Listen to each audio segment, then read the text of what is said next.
Hey, y'all. Welcome back to Scared of Beautiful.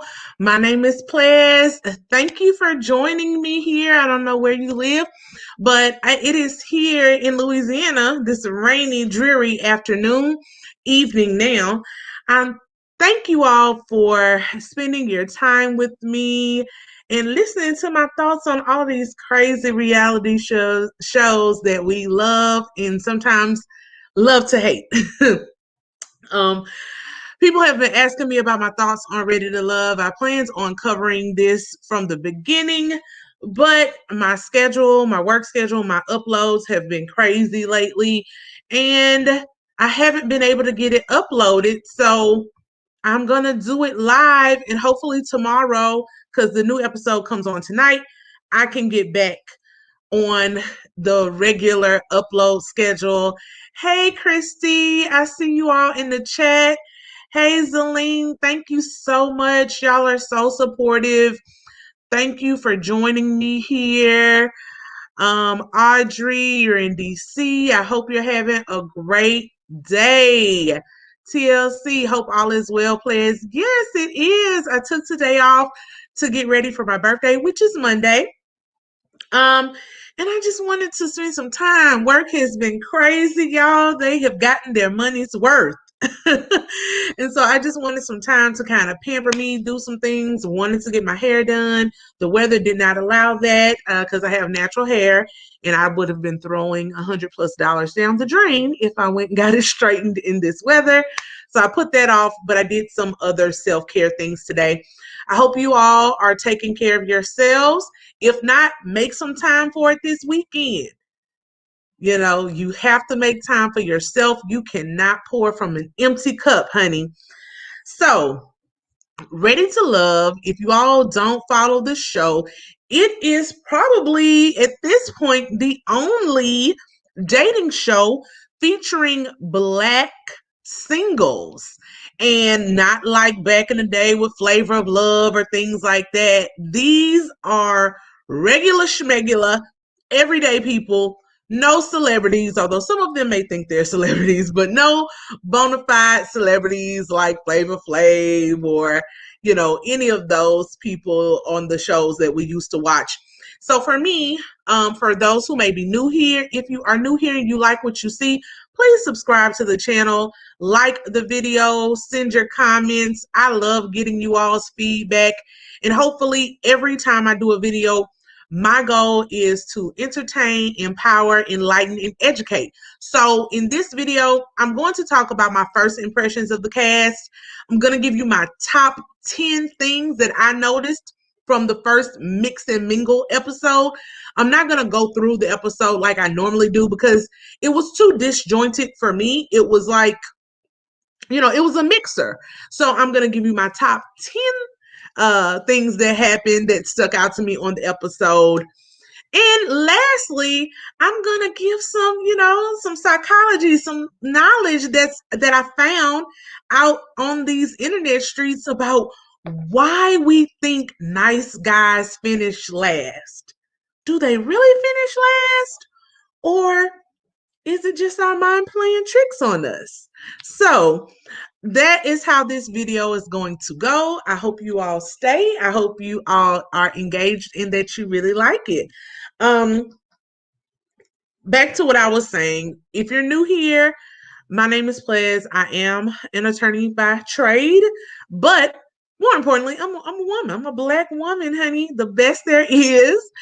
I am 37 years old and I'm single. So this show really resonates for me because a lot of dating shows you see, one, they don't cater to Black people.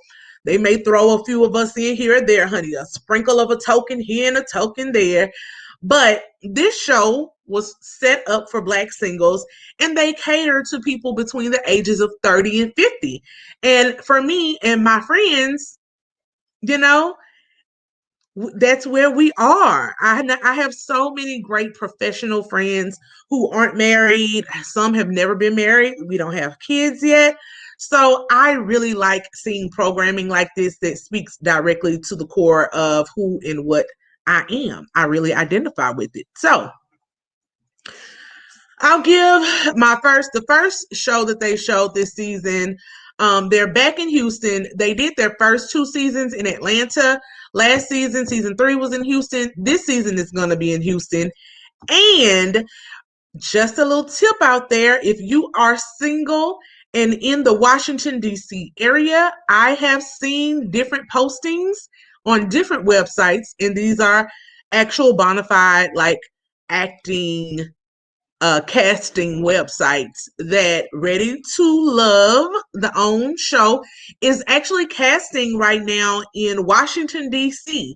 So it looks like the next season 5 will be heading on to Washington. And I like that they're moving around and hitting different pockets of places where there are lots of Black professionals. So I'll be excited to see what they find in DC. I'm going to go over my first impressions on this new cast. For the casting special, it's usually Tommy and Will Packer, who is the executive producer of this show. He also executive produced and directed Steve Harvey's book, Act Like a Lady, Think Like a Man, into a movie. So that movie came out probably, I think, around 2012, 2013 with Kevin Hart, um, Terrence J, Giselle, not Giselle, Gabrielle Union was in that movie. Taraji Henson was in that movie. It was a bunch of good people. It was a great movie. I traditionally don't like Kevin Hart, but I thought he was funny in that movie. So I'm sure y'all seen it. If you haven't seen it, go check it out. But Will Packer is behind that movie and this show. So usually they do the casting special. This season, it was Tommy and his wife, who have been married and in their relationship for over, I think, 25 or 30 years. So it was good to see a woman's perspective on the cast that they have coming in. So first out the gate, Tommy and his wife give some background on marriage and how they've made their marriage work. They say they've made it work because they made it work. They worked at it. Marriage is work. Any long-term relationship is work. You will have hard days, you will have arguments, but if you stick with it, push through, work with it, you can be happy and make it work.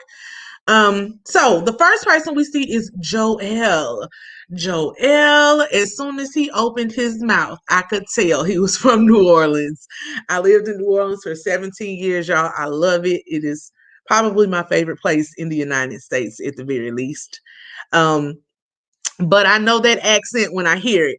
He is a drilling fluids engineer, and he is a widower. His wife, unfortunately, died from cancer, and they had twins, 8-year-old girl and boy. Um, he loves old school R&B.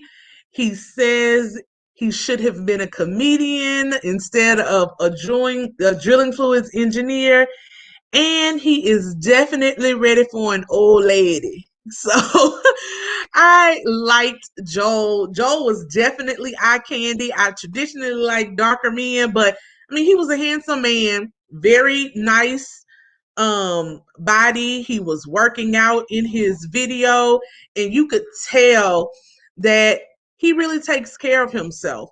He had a very charming personality. And I like the fact that he said he was carefree. But you know, a lot of people from New Orleans, I mean, that's kind of just the lifestyle there. It's a carefree life, the big easy. So he definitely gave a good first impression. And he got bonus points because he loves old school R&B, as do I. Jason was the next person. Jason is 36. He was a teacher and a coach. And he has a youth organization that really touched my heart. I've yet accomplished my meaning. So he helps young people to find their purpose and their meaning in life, which I thought was great. He is a former basketball player. He played basketball overseas. He says all of his past relationships have not worked out. He has been cheated on. And now that he's dating, because he's in his mid-30s. I think he might be going for some younger ladies. So they have been asking him to be a sugar daddy, and he is not interested in that. He is looking for a woman who is consistent and goal-oriented, and he says he's ready to love because he's getting older. Why? Why? I hate even if that may be your truth. I think people need to find a better way to enunciate that. No one who really wants to be in a marriage or in a relationship with you. I mean, I can speak for myself as a woman. I don't know about. I mean, I think I can speak for most other women, but it just doesn't warm my heart when a man says, i.e. jagged edge, we ain't getting no younger, so we might as well do this. It's like, that's why you want me, because you old. Nah, like find something else. Find, you're ready to settle down. You want a family. Find a better way to say it, Jason. Next, we have Ron. We'll get to my thoughts on Ron about in the first episode, but yeah. Anyway, he is into corporate sales and he's an entrepreneur. He has a car lot, and he does import caskets. And I mean, look, if you're an entrepreneur, they always tell you life and death. Babies are always being born and people are always dying. So caskets, I guess it's a good hustle. He is a commitment phobe. He is scared of divorce because his father has been divorced twice, and he has seen his father go through it, getting divorced from these women. And he says dating in Houston is tough because of all the options. It's hard to get someone to stick around and weather the storm with you. He calls himself an alpha male and says that he's very direct. Stuff like this, y'all, pisses me off. Y'all who watch my Married at First Sight reviews already know how I feel about these casting agents picking people who are clearly still damaged, traumatized, and not ready to love. This man, in a matter of 2 to 3 minutes, managed to show me how he ain't ready to love nobody but himself, and I don't even know if he loves himself right now. He's traumatized from his father's divorce. So who is he finna be in a serious relationship with? He's a commitment phobe, a self-professed commitment phobe. If you are actively scared of commitment, why are you on a dating show? Like, go out here and run around. But, he couldn't just be honest like Jason and say he's getting old, but baby, you 40. You're going to have to commit to something. You either going to buy somebody, get you a sugar baby who commits to coming around because you pay her, or you're going to man up and commit in some other way. And then he said it's hard to date because of all the options out there. This man can't even focus on a single woman because of options. He has no self-discipline. Why is he on this show? Like, I hate when they take what should be some good. I mean, you want to make good TV, but we also want to see good Black love. And this man ain't it. But okay. Next, we see Vernisha. She's 39. She's a salon owner and a mother of 3. She's a single mother, and she says her kids are her first priority. She's been single for 10 years. Her last relationship was with a controlling cheater. They are good co-parents now, but I see alarm bells for baggage and trauma. She's looking for a father figure for her children, and she believes that she can find her husband on the show. I heard her truth. I think she might be putting a little bit too much stock into this show, especially with the track record of this show. And I understand wanting a father figure for your kids. I just think it's a lot to put on someone initially, especially if their father is still present and she said they had a good co-parenting relationship. It's interesting.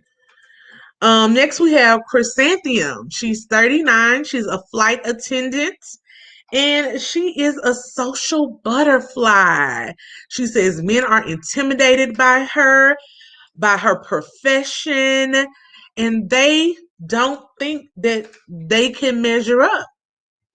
She says she's not here for the women, but she can be friendly towards the women. She wants someone who is a provider and who is already established. She does not want to build. And she is ready for love, looking for a companion, a friend, and a travel partner. I respect her honesty. You know, a lot of people will say, oh, well, she's a gold digger. I don't think that's what she is at all. She's a flight attendant. She has her own career. But I will agree at 39, 40, 41, you know, however, we're getting up there, guys. I hate to admit it. But if you're in my age group, if you're 80s baby, we're getting up there. And it's a bit late in the game to be building something. Everybody has potential and ambition, but I know for me, there's some things that are just basics at this age. You need your own car, you need your own house or apartment, and you need a steady job that you pay taxes at, that you have health care at. Yeah, at least. Can't be still in the studio trying to make beats with your cousin.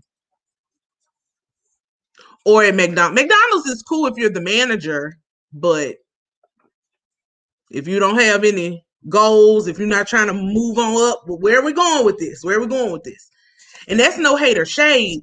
I put myself through law school and college. I worked at Radio Shack. I've worked at Home Depot for 7 years. Even once I graduated law school and had my law license, I still worked at Home Depot on the weekends. But I was working towards my professional goals, you know, but I still had part-time jobs. So it's no hate. People at Home Depot and other places, if they're in store management, make 6, 7, no, not 7 figures. There may be some 7-figure stores out there. They definitely make 6 figures. Home Depot and Lowe's and places like that have excellent benefits packages. Even as a part-time employee, I had employee stock, 401k benefits. So blue collar workers are absolutely cool, but you got to have something to show for it at this stage in life. So I'm not mad at her. I liked her a lot. Next we have Alexis Fly. That's what she calls herself, or she say people call her, y'all, Fly Jones. She's 35. She's a local TV producer. She is a divorcee. She's divorced from a pastor. So that means she's a former first lady. She did not like sharing her husband with the congregation. She said people would call her husband all hours of the night for prayer, and she wasn't a priority. She has one child, and she says that he is the head of the house. Now, I know this is kind of controversial when people say, well, you ain't got no kids, you don't understand. Men who are dating and courting you don't want to hear that your son is the head of the house. It's just what that is. And honestly, you shouldn't put that on your son to be the head of the house. He should be a child. So, yeah. But I'm glad she got out of her marriage. I know it can be very hard being a first lady. But yeah, if she thought, I couldn't tell from that if she thought the husband was doing something other than praying. And even if you are a pastor, there should be boundaries. None of your parishioners should be calling you 1, 2, 3, 4 in the morning. So yeah, I would have looked at that sideways as well. But she says that for some reason, men only date her for sex, no commitment. And she wants a romance like The Notebook. She is here on the show to go hard in the paint for love. She is throwing caution to the wind and shooting her shot. All right. Shay, Stacy. I was already partial to Stacy, y'all, because Stacy is a Mississippi girl like myself. She's 39. She owns an insurance agency. She's divorced from a pro basketball player. I haven't been over there on Lipstick Alley in a while, but I may need to go mosey on over to Lipstick Alley and see who Stacy was married to. If y'all already did the dirt and the research, you know, come on, get in these comments and let me know who Stacy's ex-husband is. Because I love basketball. She has 3 kids. Her son didn't want to go to college because he wanted to stay with her after her divorce. I get it, but he could have gone to a local college. So I hope he's in college somewhere. She wants a dependable man, one she can take her cape off with. And I think we understand that. Like, the superwoman cape gets heavy, and we all want to take it off sometimes. She's ready to love because she wants her partner. Great reason. Ready to love. All right. Next, we have Dedrick. Dedrick is 47. He's a chef. He has been divorced twice, and he has 2 children in their 20s and a grandchild. He is open to having more children because he wants a son. He has 2 daughters, and he says this is non-negotiable. While I applaud him for being resolute in wanting another child, to say that he wants a son, I just wanted to tap on the screen and say, sir, you control the sex. So if you keep firing off the wrong chromosome, that's not on anybody else. That's on you. So how many times are you going to try before you get this boy? I mean, he only has 2 children. So if he gets a woman who's willing to give him children, I would give him 2 more shots at it. And after that, the shop is closed. He says dating is hard in Houston because it is mostly driven by money. Everybody out there is, again, looking for a sugar daddy. He says he wants a teammate and a partner. He's been single this time for 2 years. I liked Dedrick a lot, other than the whole I want a son. I liked him. I thought he was a pretty good dude. Andrea, 38, another flight attendant. She says men are also, like chrysanthemum, intimidated by her profession. She's been single for 16 to 17 years since she graduated from college. She wants a man who is fit, tall, and handsome. And she says her fertility clock is ticking and she's ready to love because it's time. It's a better way to say I'm getting older. But yeah, we don't want to just get anybody because we're getting older. What concerned me more was that she's been single since college. Like, does that mean she hasn't dated? Like, maybe not a relationship, but you haven't even dated? And if so, I would like to know what type of self-work she's doing. Like, has she been in any therapy? Has she dealt with any of her baggage from maybe that old relationship? It's a lot to say you've been single for 16 to 17 years and then want a fully committed relationship or a marriage. Next, we have Liz, who's 40. She's the CEO of her own production company. She has put all of her time in her career, and she also has been single for 17 years. Her last relationship was right after high school. She says dating is hard because no one wants commitment. They all want these threesome, polygamous, polyamorous relationships and arrangements. She wants someone who is spiritually sound with God and who will be in it to win it with her. I really liked Liz. Again, I worry about her being single for so long, but it at least appears that she's been trying, because she says everybody out here is looking for a hookup or to be polyamorous, and that is true.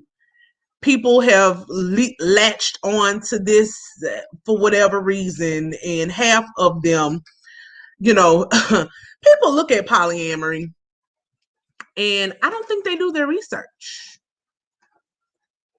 because, they like to say, oh, in Africa, we had wives. Yes, he provided for those wives as well. So if you got the pockets, brother, Micah talk. But if you don't, stick to the one you can afford. Next, we have AJ, who's 38. He's a music producer from Chicago. He says he's learned not to mix business with pleasure.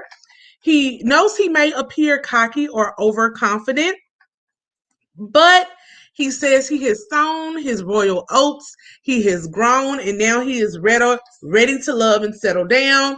He wants a woman who is fit, fine, financially literate, fun, freaky, all the F's. He wants all the F's. He's very direct, which is off-putting to some people, but he's fun. I have an F word for AJ. Do I want to say it? I'll say it. He's a fuck boy. Nice looking, nice beard, but I don't think he's ready to love. I don't think he's done sowing his royal oats at all. Next, we have Troy. Oh, Lord Jesus.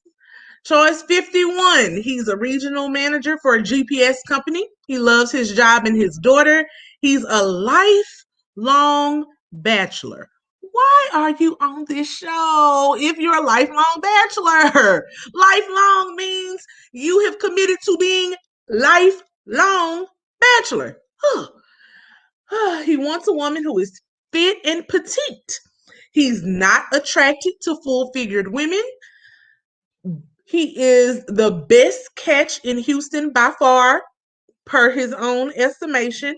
And he wants a woman that he can conquer the world with. I thank him for his honesty. People get mad and offended sometimes when people are like, oh, I don't like, nah. I prefer dark men who are tall and stocky. People who have watched me All About to See will know. Built like a foghorn leghorn, or really, if y'all watch Hometown on the HGTV channel, The White Husband, but just a black version of him, like full beard, tall, big, just all man. So Troy wouldn't appeal to me either. It doesn't matter that he doesn't like full-figured women because he's kind of short. For my estimation, he's not my cup of tea either. And everybody can have their non-negotiables. Don't let anybody judge you for that. You got to wake up to that person and kiss them in the face and do other things for the rest of your life. So you need to like what you're looking at. So I have a height cutoff. Whatever it is you like, though, you like what you like. Ida is 37. She's a development manager. She's the daughter of a teen mom who taught her to be independent. INDEPENDENT. Do you know what that means? Yes. Own house, own car. She was taught to never rely on a man. She's been engaged, but it didn't work out. And she says she's very vocal, and that won't change. That means she got a lot of mouth. She doesn't want to think this is her last chance on the show at love. But if this doesn't work out, she's fine with being the aunt with the sports car who gives cash apps for Christmas. I get it. I don't want to be that. But sometimes if that's what life hands you, that's what life hands you. I just want Ida, and I'm speaking kind of to myself, y'all. It's good to be independent, but when you're in a relationship and you find your equal, you really do have to let go of some of those things you learned during survival mode. So I hope she can get past that. Tressa is 42. She is a comedian. She's an entrepreneur. She is a full-figured woman. She was married for 13 years, but she got divorced because she was sick of being the man in the relationship. She has a grown daughter and she often attracts hobosexuals. Hobosexuals are men who only date you because they need somewhere to live. They're a hobo and they're looking for sex and relationships. So it's a play on all the other heterosexual and other labels out there. She's single. She wants to make it clear that she's single. She has no booze, no situationships, no entanglements, nothing. She's ready to love.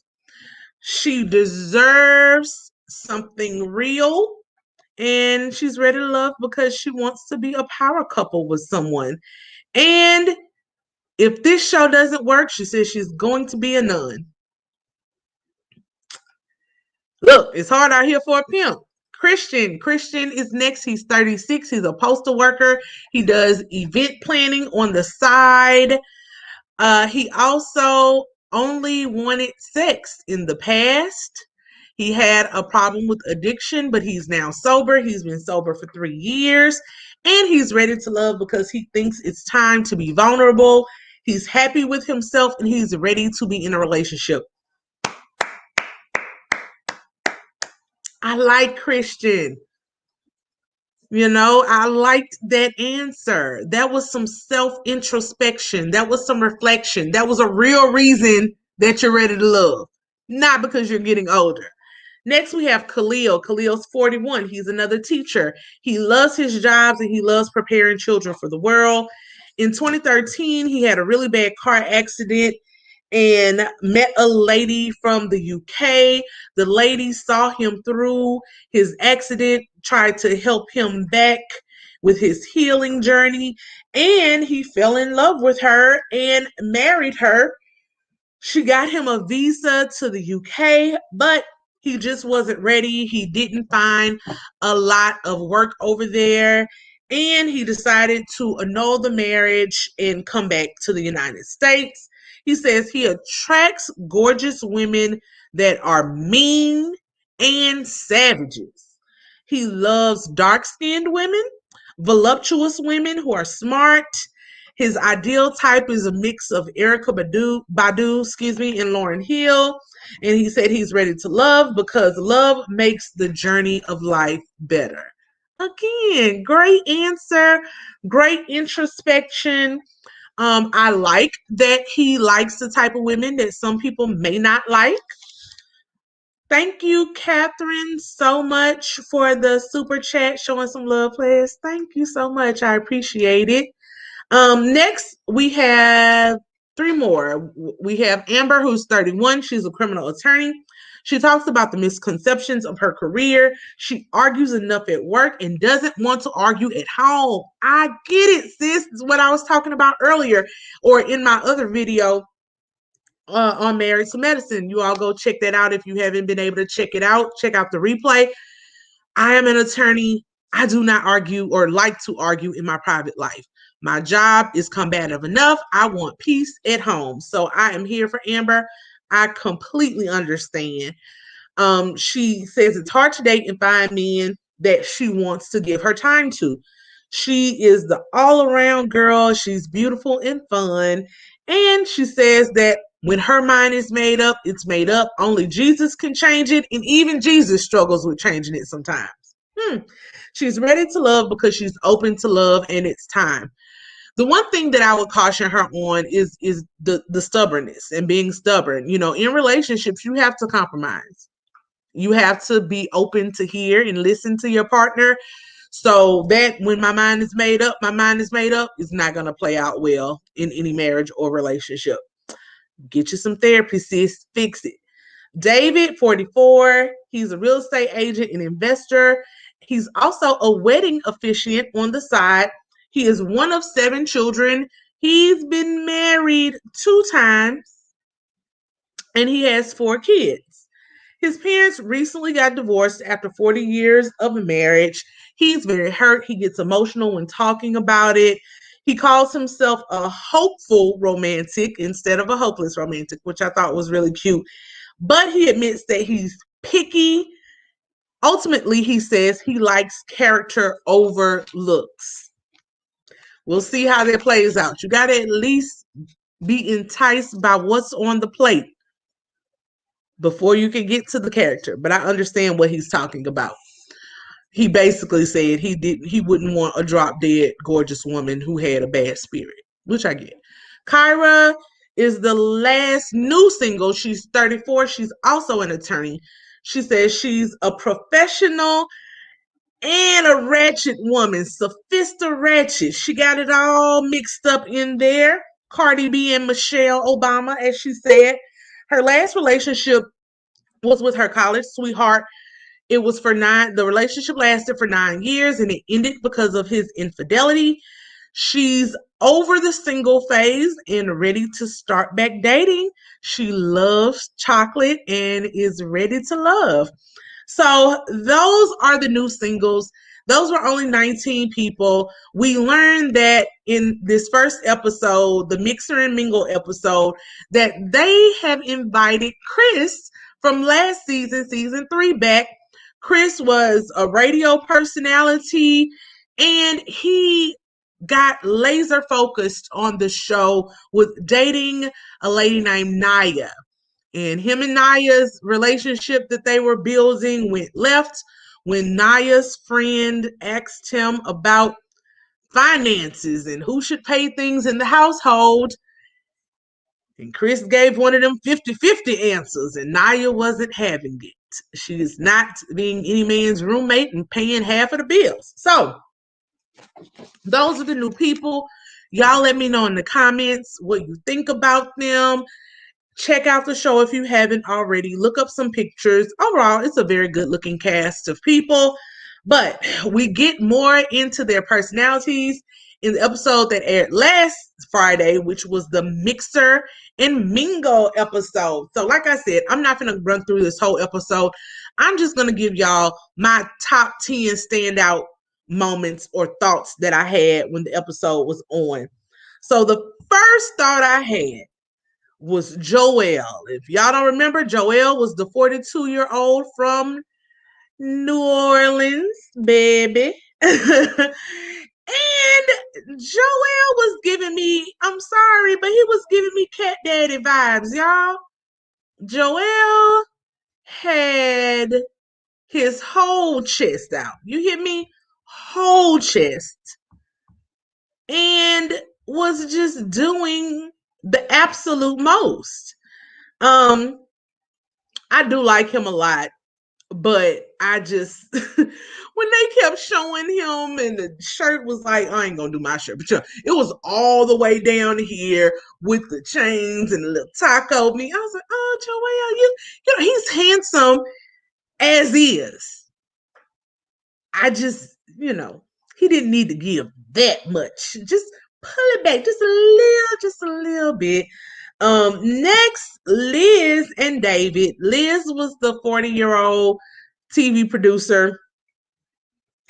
And David was the one who has been married twice and parents just got divorced. Who was the hopeful romantic. So they both bonded over their love of Jesus. They both bonded over gospel music. Liz let us know that she does a little singing in her spare time. And David asked her to sing a tune or two, and they started singing and harmonizing together. I thought that was great to see, and I was glad that they made, somewhat of a good early connection. Lady Z, did you watch last season? Yes, ma'am. I've watched every season. Every season. So I was very disappointed in how last season's couples came out. I've actually been disappointed in all because none of them so far have been successful except for the whole Reva Mario Tandy triangle where Mario left Tandy for Reva, whatever. However, I think they're the only successful couple from all of the seasons, and they weren't even a couple on the season. It's weird, but yeah. Next, what stood out to me and was awkward to me was the ladies fawning all over Chris. They were going kind of, oh, Chris. And to me, it was very fake. I liked Chris. I do think Chris got a raw deal with Naya. Um, but yeah, I I didn't think they would respond to him like that. So I didn't know if that was like them trying to just like stroke his ego or what. Like, I don't, that was weird for me. Next, Alexis. Alexis was the one who Alexis Fly Jones. So she's the one who says men only want her for sex. She's divorced from a pastor. She's an ex-first lady. And honestly, I will say that I think the only reason, like the reason why men want Alexis for sex is because she gives off big pick me energy, super big pick me energy. She was super aggressive on this show. At this mixer. And I know, players, the whole point is to get to know people. But she was doing a lot.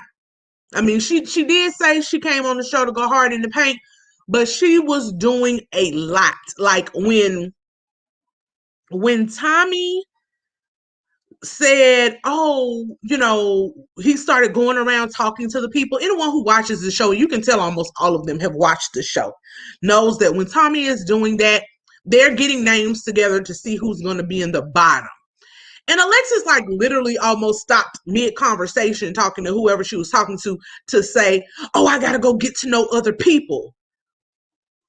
You should want to get to know people and build genuine connections, not just get to know them so they won't vote you off. Like, and even if you're going to do it, you got to have more finesse with your game, sweetie. Your energy is a lot. And a lot of men are very tactical. They can see their energy. They can sniff it out a mile away, honey. So yeah, I hope it works out. But it was very pick me for me. The next thing was Troy. Oh, Troy is the 51-year-old lifelong bachelor.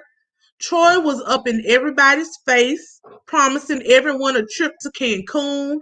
Sir, you claim you got all this money. You got to do better than Cancun. Like, I think he thinks he really is in the club dating 22-year-olds. I went to Cancun for my senior trip in high school. That's not impressive. Furthermore, he was in everybody's face, and we'll see in the previews coming up, he's kissing everybody. Again, for me, he didn't even need to be on the show. Lifelong bachelor, only wants a woman who looks a certain way.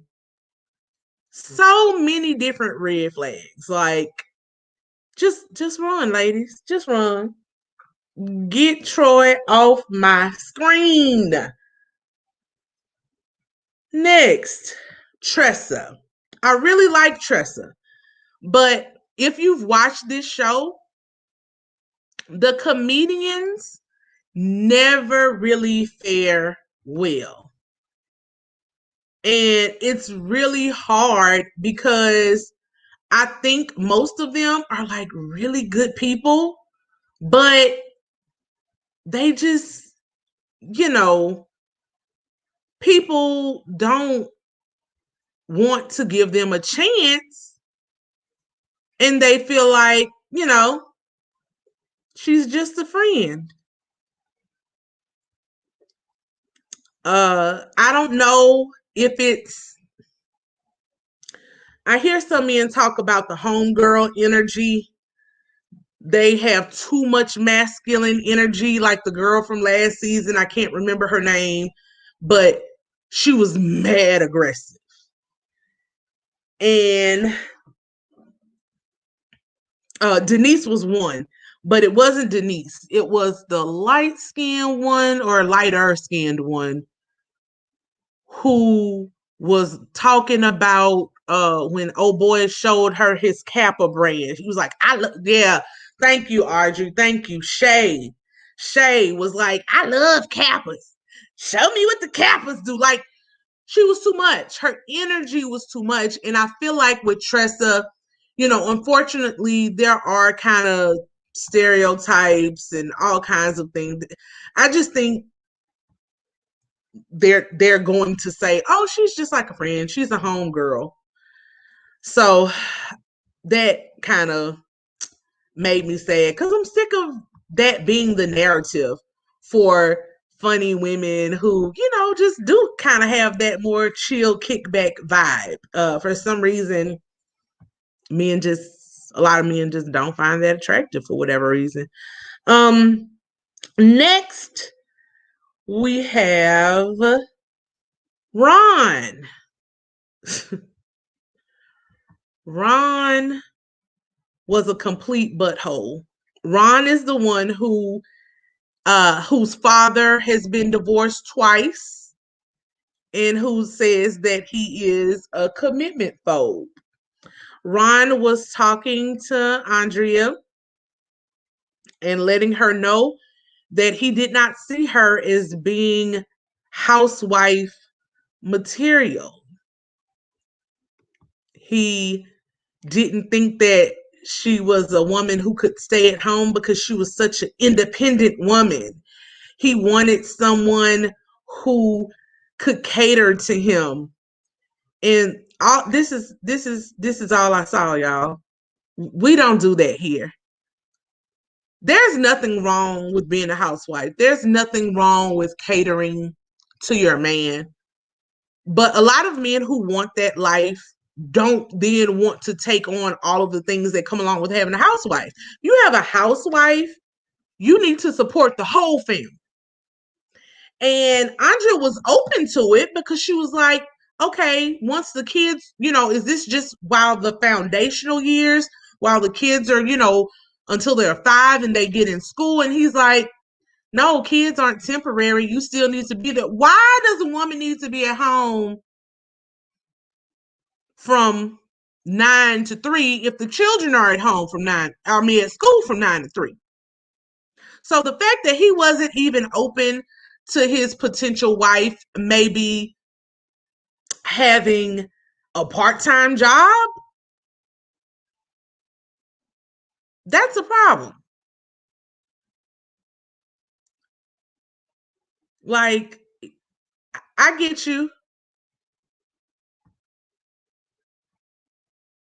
Aunt Neek says, I think he was saying she would stop being a flight attendant due to the traveling distance. I get you, but there has to be a balance. If she's giving up something, what are you giving up? And again, that's not the way he said it. The way he presented it was as if he doesn't want a woman to work at all. I can definitely understand saying, hey, no, for the first 5 years, you got to stop being a flight attendant. Absolutely. But that's not what he said. And again, based on how he presented in the opening, just his montage about himself, that was just he rubbed me wrong the whole time. The next one was Andrea. Before she talked to Ron, Andrea was running every man off being a cat lady. Like her cat ran away or something. And, again, you got to kind of try to think about these things a little strategically if you really want to be chosen. Just kind of think before you say things. You're on a dating show, sis. No man wants to hear you talk about your cat all night. I mean, your feline cat, excuse me. The next thing that really stuck out to me was AJ and Kyra. So AJ is the music producer. Kyra was the last young lady, the attorney that we met, who's the mix between Cardi B and Michelle. She's a gorgeous girl. Her and AJ would look beautiful together. However,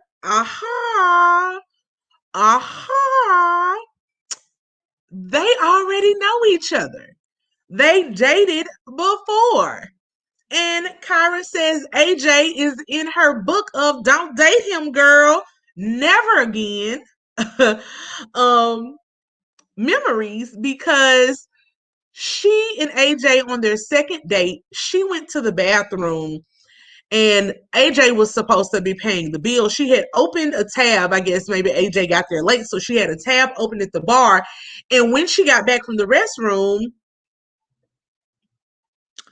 AJ had placed both of their meals, the whole cost of the date, on her card with no explanation. And so afterwards, they had a conversation about it. She did not like his answer to it. And that was the end of their dating scenario. So they later talk about it in the episode. AJ then says and admits that while she was at the bathroom, he presented his card to pay for the date in the meal, but his card was declined. So, yeah, his card was declined. He did not have the gumption to tell her. He just simply let it be on her. And then when she confronted him about it, he got offended and defensive. He admits that. And Kyra says, I wish you would have told me. If you had told me what you just told me, we maybe could have worked through it, but it was what it was. So it'll be interesting to me if she gives him a second chance in this scenario. Honestly, I'm the type of person, I heard his response. I don't know if I would want to try again with someone who could not just be forthcoming. And I know for me, it's an ego thing, but sometimes you just have to say it is what it is. But what concerns me is you're a music producer and you claim you're all of this and all of that in Houston, and your card declines. So that means you had a credit card, because it couldn't have been a debit card, or it could have been a debit card with insufficient funds, I guess. But how many days, or what are you doing with your credit that your credit card would decline from a simple dinner? That's something you got to think about when you're out here dating people and hoping for long-term relationships or marriage. It might tell you something about his finances, and his ability to handle his finances, sis. So tread lightly. The last thing, of course, were the send-offs. So this episode, 2 people had to go home. And we find out that the 2 people who were selected to go home were 2 men, both Christian and Khaleel. Christian was the male postal worker who said he was ready to love. He had struggled with addiction. He's ready to be vulnerable, open, ready to love, somebody I was really rooting for. And also Khaleel, who was a teacher, and had that story of marrying the lady from the UK. Let me see. Thank you so much, Simone, for the super chat. Loving your funny, sensible commentary. Thank you so much, sis. I really appreciate it because I like putting these videos together for you all. So I'll tell you first thing that stuck out to me with Christian and Khaleel both going home. They did this in the first episode, the first season, and they did it intentionally, and it peed me off. But they're doing it again and trying to say, oh, we just sent 2 men home. So when Ready Love first started, they purposefully selected more women than men, talking about they're trying to make it like how it is in the real dating world where women outnumber men, etc. What it turns into is women competing and getting catty and stupid behind men, and I hate that. I hate it. And I think they got a lot of pushback from that. So for the next seasons, they started doing 10 ladies and 10 men, and that's what they had here. But then they unevened the playing field again, which I think was purposeful, because Tommy went to the ladies to the men and asked which ladies were they not connecting with. So, in all fairness, another woman should have gone home. Now we're back in a situation where there are 10 women and 8 men. And so you're going to have more women jockeying for men. It's not a good look. And to have our own people do this, I really hate to see it. Like, it left a bad taste in my mouth. But what I told you I was going to talk about in the end, the title of this video is "Do Nice Guys Always Finish Last?" Like I said in my review, my first impressions, I thought Khaleel and Christian were very introspective, were very nice guys. They weren't, drop down, knockout, gorgeous, or handsome, but they were handsome men, regular men who were postal workers, teachers. Those are compassionate jobs. Those are jobs that serve communities. So I really like that about them. But unfortunately, I can say when I saw them present at the mixer, I knew that they would be in the bottom. Well, again, whether we like it or not, people eat with their eyes first. So you have to give your first impression. Your first impression has to be your best impression. Unfortunately, their attire wasn't I guess as up to par or as sleek as some of the other men were. Their aura, their swag wasn't as confident and secure as some of the other men. They were more laid back, and you could tell just shyer guys, more introverted, what a lot of people would think is nice. And so as Tommy was talking to a lot of the ladies, they were like, they just don't seem like they're assertive and aggressive and, what we look for. Because look, y'all, at the end of the day, we are primates. We are humans. And women want to feel safe and secure with a man. Now, I do think part of that is us having to rethink what safe and secure really means. But also, they just didn't have the best presentation. And I really hate that for them. I kind of wish they would give people like them a whole maybe second chance show like Louisiana. I mean, not Louisiana, like Married at First Sight is doing with this Unmatchable show. So I did some research on whether nice guys actually finish last. So I'm going to share that research article that I found, and then we're going to wrap it up. So, studies were done to see if nice guys really do always finish last. It says women say they want to date nice guys, but their actions and choices often send a different message. When a woman says, "he's nice," her ruling may actually be a polite rejection, a recognition of some good qualities, but an overall evaluation of no, not for me. The trouble may be in how we use the term nice. It's generally defined as a constellation of traits that prioritize kindness, conscientiousness, warmth, and respect.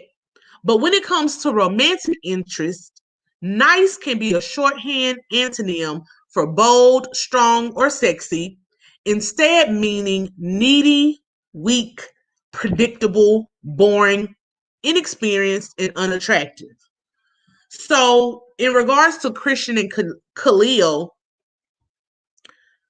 a lot of the women kind of actually said that they were basically boring. And again, just didn't have a good first presentation. Gave off more of the homeboy friend type of vibe than life partner. So nice is relative. When people say they want a nice guy, it can go several different ways. Let me get the next part up. Next, the study said Being nice does come with some assumptions. Women typically perceive nice guys as intelligent but less assertive. Other evidence suggests that women assume nice men are less sexually experienced and even less attractive, but they are more interested in commitment. And I think that was true for Christian and Khaleel. I think they both were more interested in commitment. Women prioritize physical attractiveness over kindness when describing their preferences for a short-term partner. For a long-term partner, in long-term relationships, non-physical characteristics take precedence. Women care more about kindness and warmth and less about status and physical attractiveness. So this part talks about it may be an illusion, and it really depends on what the woman is after. If you are looking for a short fling, something exciting, then you're looking more at the physical. But if you want a long-term relationship, a life partner, then you do consider if the guy is nice, compassionate, um, caring, warm, all of those things. However, because the way this show is set up, I know the ladies say they want long-term relationships, but I also think because the show is almost like a pressure cooker, a speed dating of sorts, it lends to a more fling type of environment. So that may be one of the reasons why these guys, were let go early. The last part is that what they got to in this experiment was that the real story appears to lie at the intersection of niceness and dominant characteristics. An experimental study revealed that men who behaved pro-socially, meaning being nice, positively affected women's ratings of their physical attractiveness, sexual attractiveness, and dating desirability. So that's one reason why we always say where men are like, for instance, with Chris and Paige on Married at First Sight. I'm not attracted to her. He did not allow himself to get past her face and her body. Whereas women are more likely, even if a guy might not be their, type or quote unquote what they want physically, if they're around him and he's a nice guy and he's funny and, he's sociable, that will usually move them up in the rankings a little bit with their physical attractiveness and sexual attractiveness and dating desirability. You will start to say, oh, he is kind of cute. He is kind of nice, right? And I've had that happen to me before. So while social dominance alone had no impact on these judgments, a deeper look revealed what happens when dominance interacts with being nice. Nice men who also showed evidence of social dominance, so they're assertive, they're protective, but they're also nice, were seen as even more attractive. In other words, dominance only makes a difference if a guy has already shown that he's nice. So if you're a butthole, you're a butthole.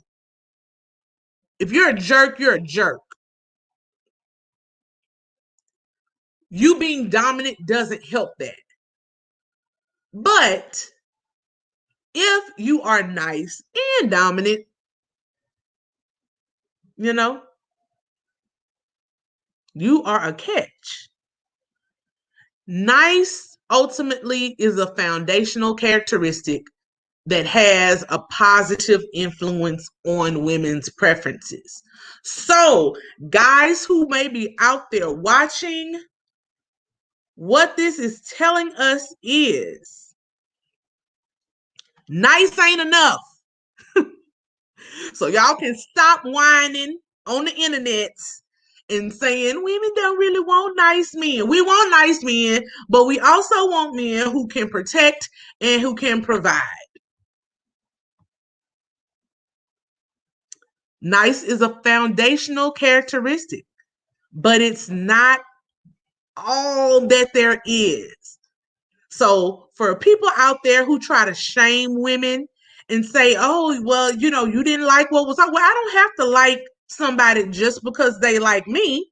I have to be attracted to that person, mind, body, and soul. So unfortunately, nice is just not enough all the time. And to that extent, sometimes, I said sometimes, nice guys do finish last. Not all the times, but unfortunately for Christian and Khaleel, they finished last. I really wish they had presented well, had a different opportunity, or at least maybe instead of sending people home on the mixers, send people home after they've been there. It's hard to get somewhere. And again, I know it's good for TV, but it kind of sucks to get somewhere and just say, hey, my name is, and it's like, nope, see you later. I dropped the link. I'm going to leave it open for about 3 or 4 minutes. If anybody wants to come on, give their comments, their thoughts on everything that we've talked about that you've seen, come on. If not, I will get ready to let y'all go, and we will head on over at 8 o'clock to All About the Tea. But yeah, I really love this show. The new episode comes on tonight, so I'm excited to see if anybody makes more of a substantial connection, right? And if some of the real people that need to go home get sent home. When Tommy asked the men about the ladies, it seemed like the top 3 that were in the bottom were Tressa, I think it was Ida. Let me look at this.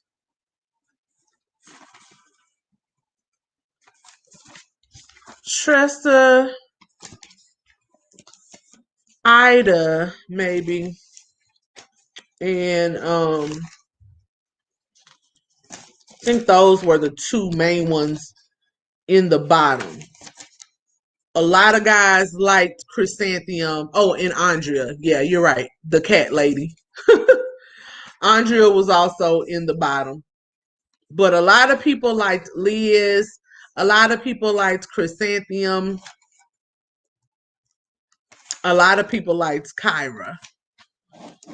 So it's kind of predictable at this point. I don't know what they need to do, or maybe, human behavior is what human behavior is. But I think after watching so many of these shows, you can almost call out from beginning. Like I said, as soon as I saw Christian walking up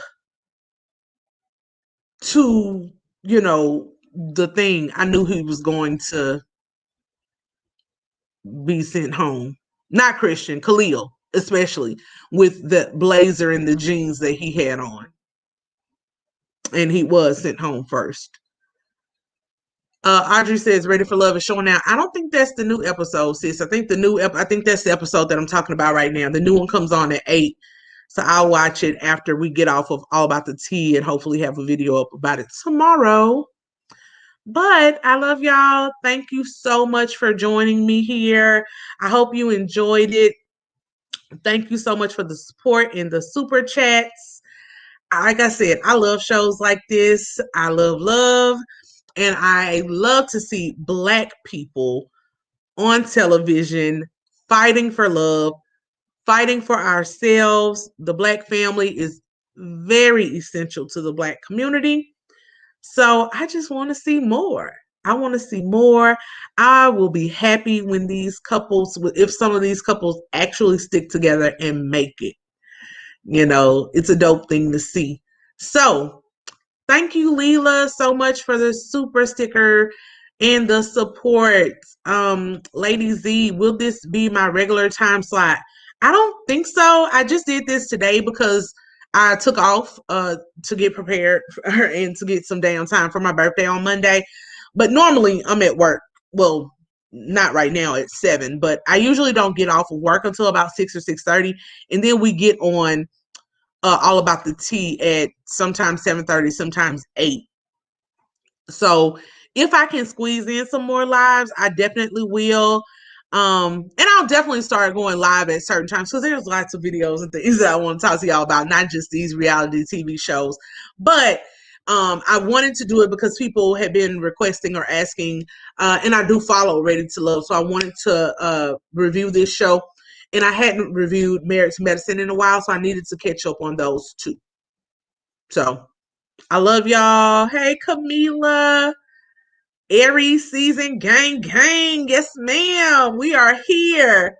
Um, Mercy K, what area of law do I practice in? I primarily right now, my 9 to 5, I'm a housing attorney.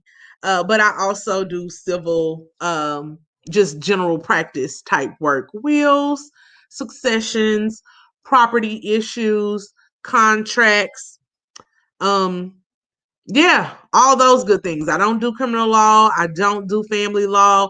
I love them both, but they were very draining and taxing to me and to my spirit because I am an empath and I love people and I don't like seeing people die. So the criminal law was out. I couldn't look at all of those crazy crime scene photos. And family law is just too much drama. I don't like fight. I don't like families being torn apart. So you have to learn all of it to pass the bar. I've taken 2 different bars and passed 2 different bars in 2 different states. So you learn all of it, but I didn't want to do it in my day-to-day life. So I'm a civil attorney.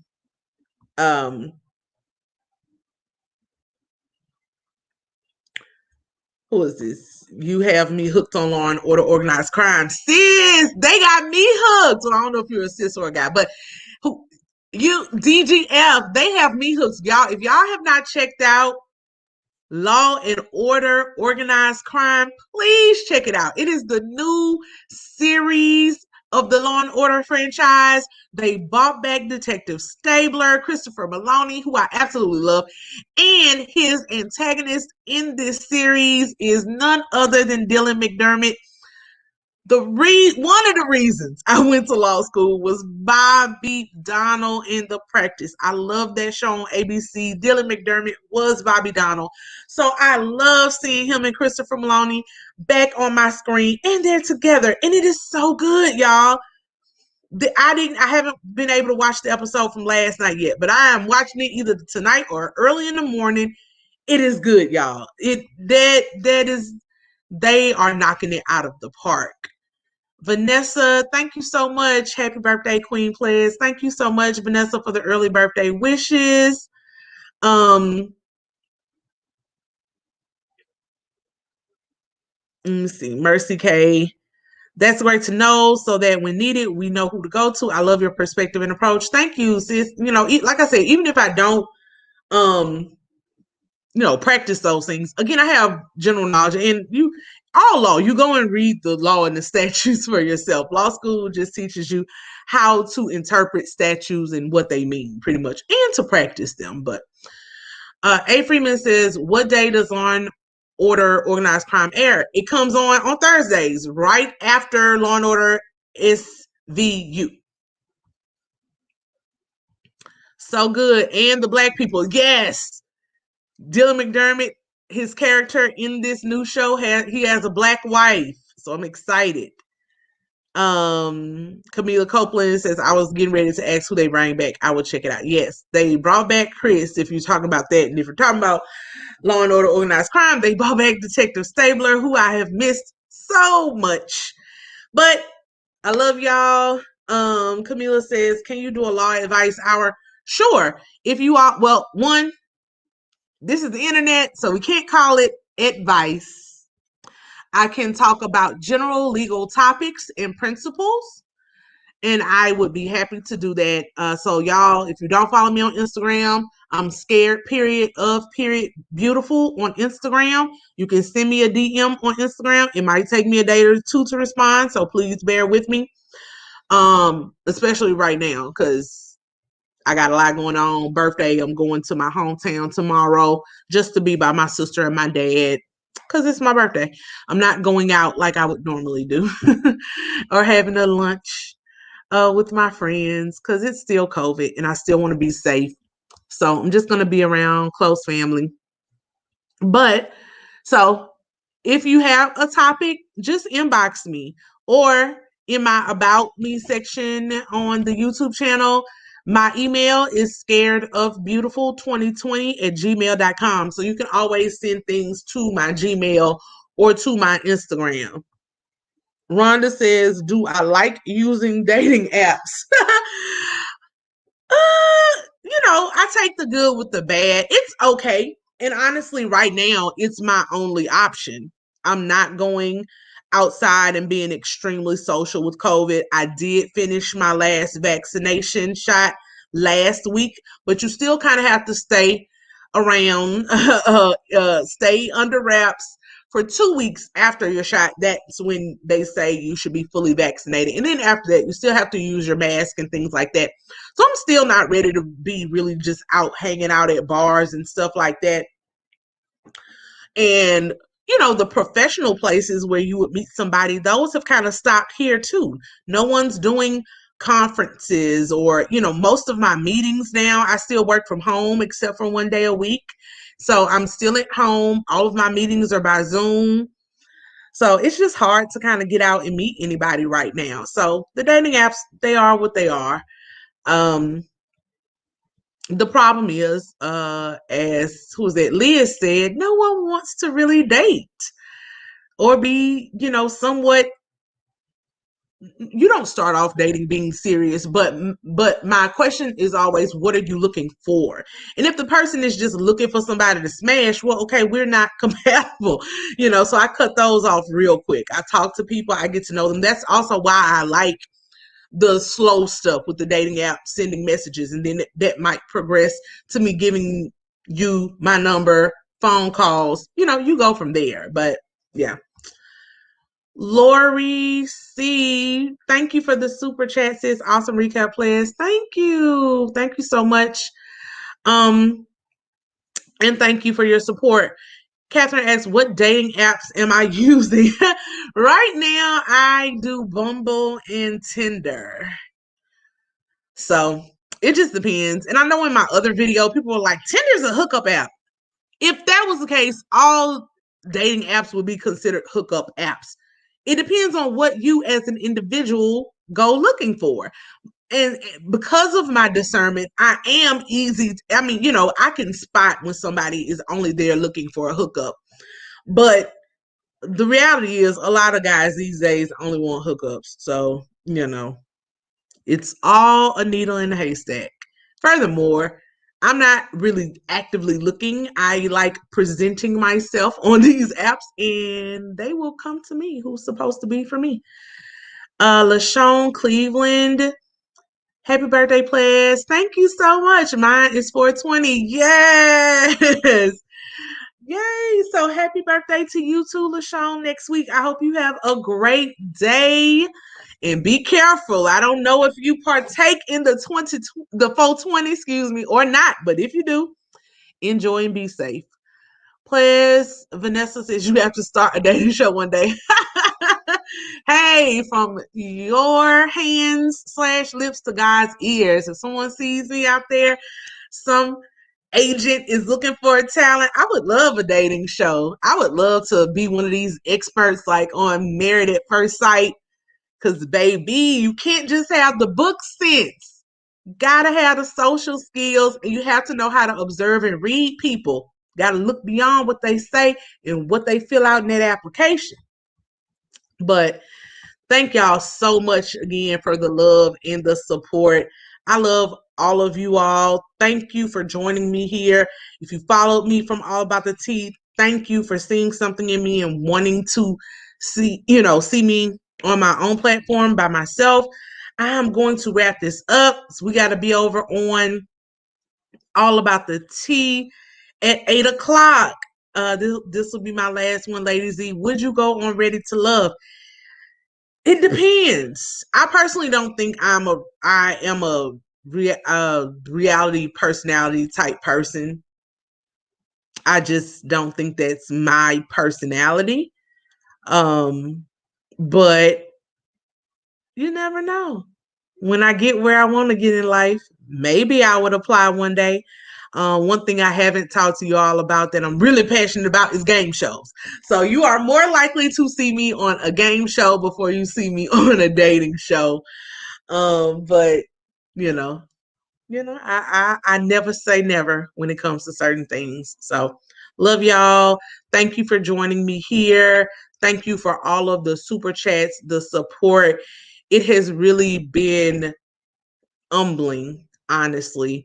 I've wanted to do something like this for years and didn't know if I would have a voice or an audience. So I thank you all so much for sharing your time with me, chatting with me, and dealing with me as I go through these growing pains and learning all the ins and outs of YouTube and production and editing and uploading and software. I've been teaching myself this stuff while also working and living my regular life, but it has been very rewarding. I love these conversations. I love community building. And so I hope that's what you're finding here on Scared of Beautiful. I want to make this a great place where we all grow, love, entertain, educate, and enlighten and empower, so that we all grow, we all reach our passion, develop our passions, excuse me, grow to learn our purpose. And I hope that's what you're getting and that you're enjoying it. So I will see you all next time. Y'all have a great, great weekend. All right. Love y'all. Bye.